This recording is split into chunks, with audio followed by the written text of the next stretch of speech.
Hello and welcome to the RPG Academy YouTube page. I am Michael, and here at the Academy, we game by the motto, if you're having fun, you're doing it right. So no matter what game you're playing, the system or edition, what rules you use, don't use, or misuse, as long as your table's having fun, you're doing it right. In today's DMing 101 video, I want to talk about reskinning, but in a sort of more advanced way, I guess. You know, a lot of people have been reskinning for years. It's a pretty common DMing technique where you take something that already exists in the game and you make some modifications and you turn it into something else.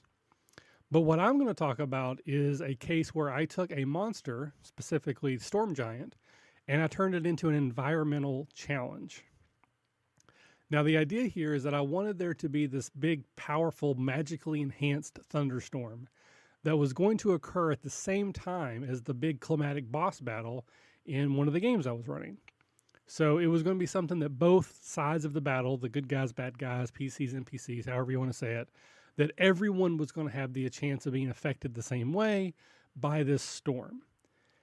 I had never really used an environmental challenge like that before. I thought it would be fun. Turns out it was. But I didn't want to just like make it up, I guess, which I mean, I ended up making it up anyways, but rather than making it up from nothing, I started with something. And the thing I started with was the Storm Giant. So if you look on page 256 of the 5th edition Monster Manual, there is the Storm Giant entry. And so I used that as sort of the outline or the basis of creating a storm that would affect everyone. Now, when I do these types of challenges, there's generally two types. There's the passive version and then there's the aggressive version. A passive version, I use a modified version of skill challenges where the characters have to overcome it. And I'm hoping to do a video on that soon. But in this version, I did it more aggressively where the storm was going to essentially attack everyone. So it wasn't something that had to be overcome by the characters. It was more something they had to survive. It was almost like there was basically another combatant that was just attacking everyone all the time. So if you look at the entry, page 256, 5th edition Monster Manual, the first thing I took a look at was the challenge rating. And for the Storm Giant, it's a 13. Now, I'll be off the bat. There's nothing mathematically based about this. This is just all kind of feel, but it worked really well. I'm happy with how it worked, and I just want to share with you what I did.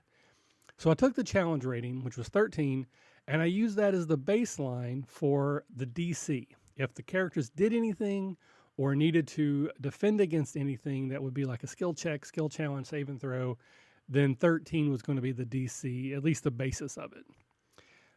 And then next, I just looked at what the Storm Giant could do, how it would attack if it was an actual character. And it has three main types. It has some innate abilities. I ignored them. If you decide to do this yourself, feel free to incorporate them. For me, it was easier just to pretend they didn't exist. And the Storm Giant has three main ways that it can attack. First of all, it has its Greatsword attack. It also has multi-attack, so it can attack twice each round with its Greatswords. So what I decided to do was to take that Greatsword attack and turn it into sort of like flying debris. So you're in the middle of this powerful thunderstorm. There's wind whipping around. Probably there's going to be debris flying. And that's how I sort of narrated it in the story. But I used it exactly the way it would be in the book. So I would roll the attack with the same attack modifier. If there was a hit, I'd roll damage the same way I would. But rather than being a Greatsword attack, it was a cart that was tumbling down the road or a fence post that was flying through the air. In one case, it was the body of a failed NPC. They had taken an NPC out the round before. So the next round, I just narrated that it had been picked up by a gust of wind and it hit it to someone else. Because I wanted this to affect everybody, I would do this randomly each turn. I would pick two different opponents that would be, or two different characters that were going to be affected. And then I would just roll the attacks as if I normally would. So essentially the storm had an initiative and it would go on that initiative. So the next thing, if you look at the Monster Manual entry, it has a ranged attack where it can hurl a boulder. Now I'm already using flying debris. That kind of feels like a ranged attack the way I'm narrating it. So I didn't want to make this a ranged attack. What I decided to do was to turn that into a Thunderclap. So basically it's going to be a sonic based attack that would affect everyone within range. I decided 30 feet. And during the battle, I would basically pick a point of origin, and anybody within 30 feet of that point of origin would be attacked. They had to make a saving throw to avoid the damage.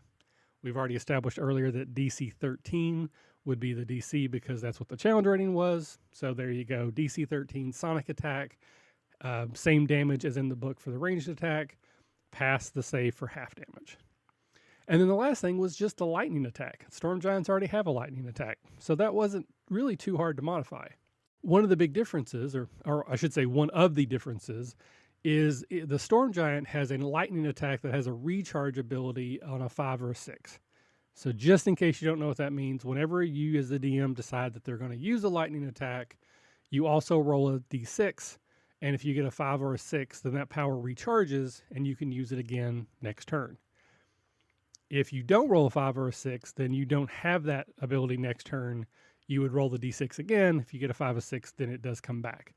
And I wanted this to happen essentially every other round, but because it could attack either side, I thought that was okay. You know, it's a 50% recharge rate essentially versus a 1/3, but because there was a chance it would affect either side of the battle, I thought that kind of worked out.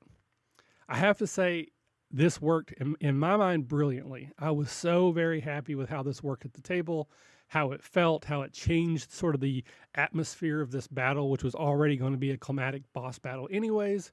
And I was super excited about how it felt at the table. So I really hope someone out there will take a listen to this, do the same thing, use the storm in your game. If you do, please let me know how it works. Did it work as well as it seemed to for me? Did it not work as well? Why do you think that?